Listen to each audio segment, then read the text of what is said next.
اسامی رو لازم دارم، الانم لازم دارم، وگرنه کارم تمومه. تو میدونی اون اسامی چقدر میارزن؟ تو میخوای اسامی رو بدزدی؟ زنم تلفن زده دادستانی کل. من خودم عضو کمیته‌ای بودم که این قوانین رو تنظیم میکرد. یکی باید حالشون رو بگیره. کی به تو گفت دزدی شده؟ با پلیس که حرف میزنم به هم میریزم. این کارگاه دست چپ و راستش اصلا تشخیص نمیده.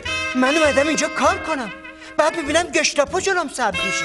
من سرم خیلی شلوغه، اونا هم دارن از دفتر مرکزی میان اینجا. مرد حسابی، تا همین چند وقت پیش میتونستم تلفن بردارم زنگ بزنم به مورد از کار بیکارت کن. از کار بیکارت میکنم بدبخت. این چه بلاییه که سر من میاری دیو؟ تصمیم از من نیست. از تو نیست، پس از کیه؟ طرف صحبت من کیه؟ به درک که بیمه این، تو یه ماشین به من بدهکاری. 10% بهت میدم. 10% از چی؟ از سهم خودم از معامله.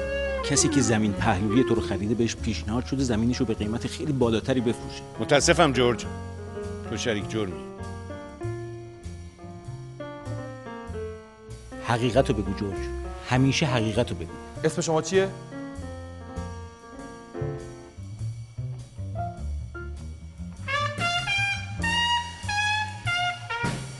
یه اتفاقایی هست که فقط برای تو میفته.